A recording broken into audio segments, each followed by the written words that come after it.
Muy buenos días, profesora y compañeros. Hoy vamos a hablar acerca del ensayo de la demanda y del emplazamiento por parte de la materia de Procesal Civil 2. Bueno, lo que vamos a hablar en este ensayo es de la segunda parte de lo que va a ser la, el curso de Derecho Procesal Civil 2, que está conformado por la demanda y el emplazamiento. Vamos a abarcar lo que es uno de las acciones más importantes en el derecho procesal civil, que es la demanda, y cómo funciona esta, cómo está conformada, cuáles son sus partes, cuáles son los requisitos para que esta sea una demanda. Vamos a hablar acerca de qué es, cuál es el concepto según distintos autores, y de igual manera vamos a hablar de los efectos que tienen de estas. Luego vamos a pasar a lo que es el emplazamiento, que vamos a abarcar más el tema acerca de qué trata, en qué se relaciona con la demanda, en qué se relaciona con el derecho procesal civil y los procedimientos como tal. Vamos a ver los efectos que tiene esta y vamos a ver igual cómo funcionarían en caso de que se nulifiquen o que haya algún problema con estos. Entonces, vamos a iniciar este tema que son las demandas y el emplazamiento. Vamos a iniciar ahora en estos momentos con la demanda. ¿Qué es una demanda? Que lo escuchamos realmente en todos lados. Ay, te voy a demandar. Ay, me están demandando. Bueno, pues podemos encontrar a la demanda como un acto procesal en el cual una persona, ya sea persona física como yo Gerardo Ávila, o una persona moral, vamos a imaginarnos Walmart, que es denominada como el demandante, hace, ya sea de manera escrita o de manera verbal, pide una intervención al órgano jurisdiccional que abarque el tema en el cual él va a pedirlo, y el del conflicto que esté dirigiendo a otra persona, que esta que le vamos a llamar el demandado, para que de esta manera las pretensiones, o sea, lo que busca el demandante, se cumplan.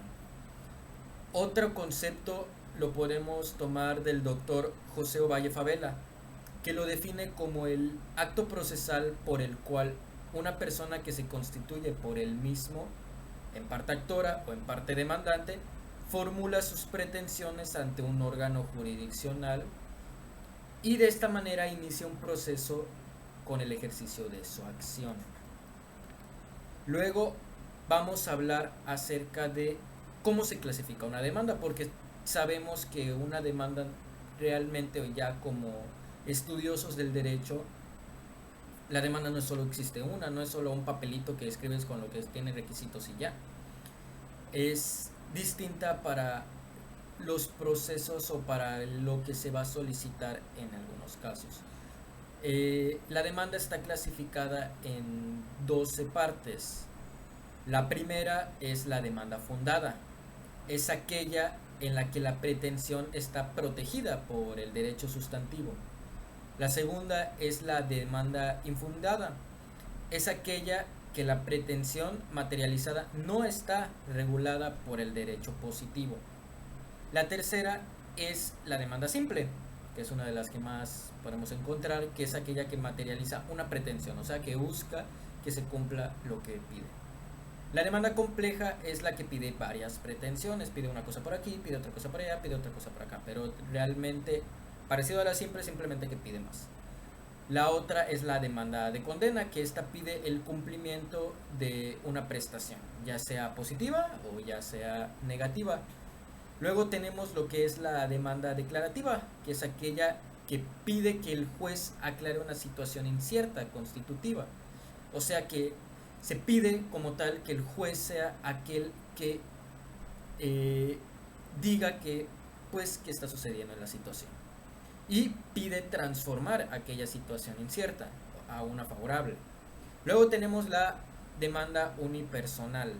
Esta es aquella que se realiza en las jurisdicciones voluntarias, o sea, unipersona, o sea, yo lo voy a crear sin ningún otro problema, en la que el actor es solamente una persona. La demanda colectiva, como su nombre lo comenta, ya, de colectivo, pues es que se juntan varios actores y demandados, así como podrían ser, por ejemplo, las demandas colectivas en caso de trabajadores o algo así, son porque muchas personas, muchos demandantes son los que están pidiendo la resolución o una pretensión específica. Luego tenemos lo que es la demanda principal, que es aquella en la que el actor o el demandante ejerce la acción y la exige para iniciar el juicio, en la que reclama pretensiones centrales y ya no se va a derivar a otra cosa, ya no se va a hacer otra demanda, y de esta manera inicia una instancia.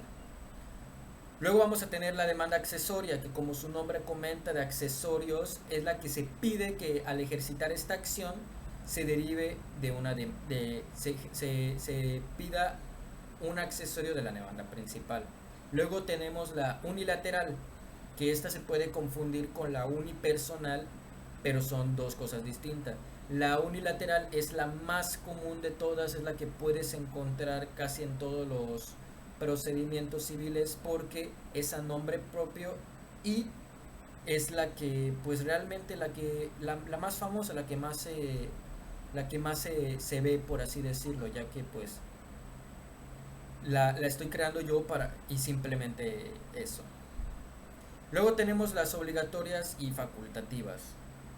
Las obligatorias son pocas realmente y a diferencia de la facultativa, las facultativas, la persona que creyere que sus derechos están siendo violados puede o no puede violar, o sea, está facultado esta persona. Luego vamos a hablar acerca de los efectos de la demanda. ¿Qué efectos tiene el crear una demanda? Bueno, al momento de que tú presentas la demanda ante un juez, se crean distintos efectos que ya están prescritos en la ley procesal. Y estos son interrumpir la prescripción si es que no se había hecho esto de otros medios, se señala el principio de la instancia y se determina el valor de las prestaciones exigidas cuando no puede referirse a otro tiempo. De igual manera podemos separar dos efectos de la demanda que se conocen como efecto sustancial y los efectos insustanciales. Los efectos sustanciales, estos son conocidos como aquellos que sus consecuencias son fundamentales para el proceso y tiene que ver directamente con la existencia y razón de ser. O sea, que la consecuencia que va a abarcar la demanda o lo que se pide es lo importante en el proceso. Y los efectos insustanciales son aquellos donde se ubican los resultados accesorios o secundarios que produce la presentación de la demanda, que como ya lo habíamos comentado, de accesorios son cosas que no directamente están dentro de la cosa, pero son importantes o se exigen como tal. Ahora vamos a hablar de lo que es el tiempo y el lugar de la interposición de la demanda. Cuando hablamos de interponer como tal, no muchas veces he escuchado que se confunden de que se dicen interponer cuando lo están cancelando o cuando lo están intentando, como se diría el verbo, interponer, o sea, evitar que suceda, pero en realidad no. Cuando hablamos de interponer la demanda, nosotros estamos hablando de presentar la demanda ante el tribunal y hacerla valer oficialmente, porque una cosa es que la tengas escrita, ya hayas hecho tu demanda bien bonita, pero si no la presentas, pues no tiene ningún valor como tal. Y al hacer la interposición, esta ya se hace valer oficialmente ante el tribunal. Cuando hablamos del tiempo, el actor, que es quien inicia el proceso y ejerce la acción, puede interponer el principio de su demanda cuando él quiera. Realmente, porque al final de cuentas él es el que está demandando, él es el que va a decidir en qué momento lo va a hacer, y principalmente hacen esto para que pues puedan ver en qué momento les conviene más, ya que pues a veces es mejor esperar a hacer todo de golpe. De esta manera debe tener cuantía lo relativo a los plazos de la prescripción de la acción, ya que recordemos que existe una prescripción para todos. Imaginemos que necesita entregar una cosa y pasa el tiempo prescrito, pues ya valió y se va a nulificar todo. Luego vamos a tener el lugar. La regla general dispone que el escrito por el cual se inicia el procedimiento que se va a hacer, que fue presentado ante la oficialía o ante el tribunal, se sepa en qué rama o en qué juzgado se va a hacer, ya que si una demanda es mercantil no lo vamos a mandar a un juzgado civil o un juzgado familiar, se tiene que enviar directamente a un juzgado pues mercantil. De la misma manera, si es un problema de derecho familiar y es una demanda familiar, pues obviamente no la vas a mandar a la penal, porque no tiene sentido. Esto se refiere al lugar en qué juzgado se va a corresponder lo que sería la demanda. Hay que ser inteligentes en esto porque pues, puede que haya una persona que se confunda y mande una demanda que no es a una fiscalía que pues no le corresponde. Y la forma de la interposición pues dependerá, porque existen dos, dependerá si su forma va a ser escrita, que es un poco más común, o la oral. Al momento de que tú presentas una demanda se crean distintos efectos. Obviamente no es simplemente ya se entrega y te vas a tu casita y ya se queda como si nada. Cuando se presenta una demanda se crea un efecto que es el interrumpir la prescripción si es que no se había hecho con anterioridad. Se señala el principio de la instancia y se determina el valor de las prestaciones exigidas cuando no se refiere en otro tiempo. Después de esto vamos a hablar acerca de algo muy importante y esto lo podemos encontrar en nuestro libro del Código de Procedimientos Civiles, que en el artículo 264 del título séptimo, capítulo primero de la sección primera, podemos encontrar, aquí lo podemos leer, que toda contienda judicial principada por una demanda debe contener lo siguiente, o sea, los requisitos, que es el tribunal ante el que lo promueve, el nombre del actor y la casa o el domicilio que señale para oír notificaciones, el nombre del demandado y su domicilio, el objeto o objetos que se reclamen con sus accesorios y los hechos en el que el actor funda su petición, numerándolos y narrándolos precisamente para que no haya ningún problema en estos.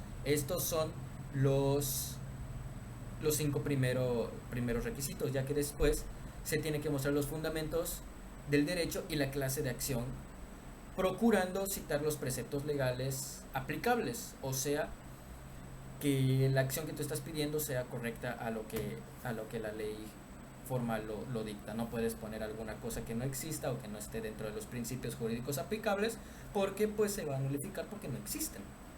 Luego vamos a tener el valor del demandado, ya que esto depende completamente de la competencia del juez.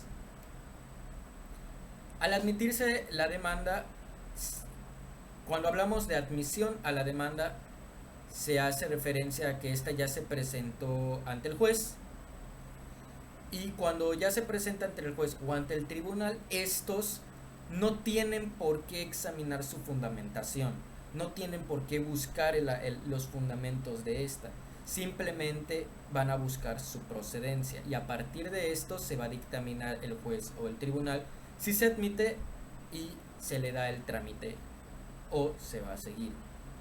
En caso de que no, pues se cancela y se revoca. Luego, al momento en el que el acto de la admisión se crea, que ya esta puede ser por el tribunal o por el juez o por quien admite la demanda, tiene que revisar que los requisitos legales estén correctos, que es lo que hablamos anteriormente, para que pueda ser admitida. Y una vez admitida la demanda, el juez tiene el deber procesal de ordenar el emplazamiento. Aquí ya estamos escuchando lo que es el emplazamiento del demandado, y de esta manera pueda mandar a practicar otras medidas que la parte actora solicite, que estas ya podían ser de prevención o precautorias. Por ejemplo, en el caso de que por ejemplo sea una demanda y se deba mucho dinero, se puede hacer lo que sería un secuestro de bienes de parte del juez para evitar que pues se salga con la suya el demandado. De esta manera pues el juicio puede proceder con normalidad. Cuando se admite la demanda, ya pues por así decirlo, ya estamos yendo para la recta final a lo que sería entrar en juicio. Pero primero tendríamos que pasar por el emplazamiento y otras cosas que vamos a hablar a continuación. Por ejemplo, otra cosa que se puede hacer con la demanda, ya sea que se haya admitido o no, es la ampliación. Cuando nosotros nos referimos a ampliar, o sea, a hacer más grande la demanda, es como se dice, que es una petición judicial en la cual en el escrito se van a agregar, el demandante va a agregar más derechos, bienes o dinero por la misma causa expuesta en la demanda inicial, o sea, por lo que fueron sus pretensiones iniciales, o ya sea por una distinta, pero con el mismo demandado. Siempre que la sustanciación de ambas pretensiones pueda realizarse simultáneamente ante el mismo juzgador, o sea que no se tenga por qué irse a otro juzgador porque no se va a admitir. Luego vamos a tener, una vez entendido lo que es el ampliamiento, o sea, el incremento de las peticiones que se tiene en la demanda, también podemos hablar acerca del desechamiento. Cuando hablamos del desechamiento, entendemos que es pues el rechazo de la demanda como acto de un juez, o sea, el juez recibe la demanda, pero la rechaza, no se admite, porque pues esta considera que no tiene los requisitos necesarios o hay algo que no acredite el aceptarlo o el admitirlo. Unos ejemplos que podríamos tener acerca de por qué el juez tomará la decisión de no desechar la demanda, de desechar la demanda, disculpe, sería que, por ejemplo, el actor no acredite debidamente si personaría o si tuviera su representación en el juicio, o que los presupuestos del ejercicio de la acción no se reúnan, que el juez considere que no es competente para conocer ese asunto, o sea que por ejemplo el juez no tenga los conocimientos o no sepa ampliamente de esta situación y pueda perjudicar al caso, así que este juez se considera incompetente y otro juez va a tener que estar dentro de este y aceptar la demanda. Ahora, una vez comprendido lo que es lo básico, el cuerpo y lo que consiste una demanda, vamos a hablar acerca de una de las palabras que tomamos hace unos momentos, que es el emplazamiento. Emplazar es algo muy importante dentro de todo procedimiento, ya sea civil, mercantil, penal, lo que sea, porque cuando hablamos de emplazamiento damos por entender el momento en el que, o sea, emplazar, hablamos acerca de el momento o la fecha en la que está señalado para hacer algo, o en su otro caso para que termine algo. Así que, por ejemplo, cuando hablamos de emplazamiento de juicio, estamos hablando que, por ejemplo, te están poniendo una fecha para enjuiciarte, para ir al juicio, por así decirlo, y o para comparecer y dar una contestación a la demanda.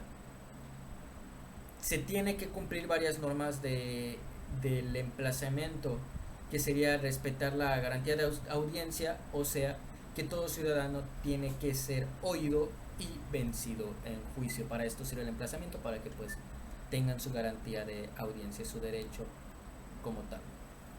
Así que realmente, como lo comentamos, las finalidades del emplazamiento, de la notificación de este emplazamiento, sería notificar al demandado que existe un proceso en su contra y el contenido de este. Porque tú cuando demandas a alguien, no, la otra persona tiene que ser notificada, tiene que saber que existe esta acción judicial contra él. ¿Y cómo se crea? Pues con el emplazamiento, ya que no le puede, estarías infringiendo sus derechos si no se le avisa, y de otra manera, si no se avisa, pues también se puede poner en favor el juicio ante él. También tenemos, cuando se hace el emplazamiento, le estás otorgando un plazo para contestar la demanda, o sea, como lo hablamos anteriormente con el concepto de emplazar, le estás dando un fin, o sea, un límite de tiempo para que conteste esta demanda. Luego vamos a tener la constitución de la relación procesal entre el demandado, el demandante y el órgano jurisdiccional, o sea que el emplazamiento te muestra quién es el que demanda, quién es el demandado y el órgano jurisdiccional competente en el cual se va a abarcar todo este procedimiento civil. Y los requisitos que tiene el emplazamiento es que por regla general se debe efectuarse bajo una notificación personal. En caso de que no se encuentre como notificación personal, se puede hacer por medio de cédula, que podría ser entregado ya sea a él o algún pariente, algún trabajador de su casa o quien viva en el domicilio en el cual se le busca, ya que se supone que en ese domicilio es en donde se deberá de encontrar él. Luego vamos a tener acerca de la nulificación. Nulificación, hablamos que el emplazamiento no va a tener valor, se nulifica por completo, y este puede haber sido porque tenga algún defecto o puede ser viciada, o sea que tenga se busque hacer algo con la pretensión que no debe de ser correcto, y pues de esta manera se nulifica el emplazamiento, causando pues obviamente ponerse en favor ante el juicio. Una de las maneras de nulificarlo sería ante la nulidad de actuaciones. Luego tenemos, por ejemplo, la apelación extraordinaria, y el último y uno de los más famosos es el amparo directo, que pues realmente en todos lados, en todos los juicios vas a escuchar que se ampararon y se ampararon y se ampararon para poder en algunos casos hasta buscar tiempo. Bueno, entonces con esto concluimos lo que es la demanda y el emplazamiento, que pues viéndolo de esta manera, la demanda como acción procesal es una de las más importantes en todo procedimiento, ya que es aquella que inicia pues todo el procedimiento, o sea, es el primer paso, es la base para todo el proceso civil que va a conllevar y la creación de un juicio. Es muy importante para cualquier estudioso del derecho y para cualquier abogado saber pues qué es la demanda y cómo se conforma esta, para pues en cualquier momento que se vaya a hacer una presentación de la misma no te falte algún requisito o sepas cómo va a proceder, ya que pues como lo comentamos anteriormente, puede haberse la casualidad de que se envíe una demanda, por ejemplo, civil a un juzgado mercantil, y obviamente pues tú piensas, es un juzgado, funciona. Pues no, hay que conocer cómo funcionan las cosas formales y lo que se tiene que hacer. Y también conocer lo que es el emplazamiento, porque el emplazamiento al fin y al cabo no es algo que sea único de la demanda. El emplazar va a funcionar en muchísimas cosas alrededor de todo lo que es el mundo jurídico, y es muy importante abarcarlo desde ya para que no haya ningún problema en un futuro.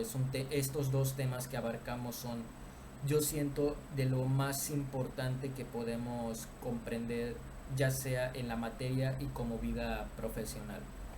Así que muchísimas gracias por haberme escuchado, muchísimas gracias por darme la oportunidad de esa presentación, y espero que haya sido de su agrado. Que tenga un excelente día a todos aquellos que me escuchan.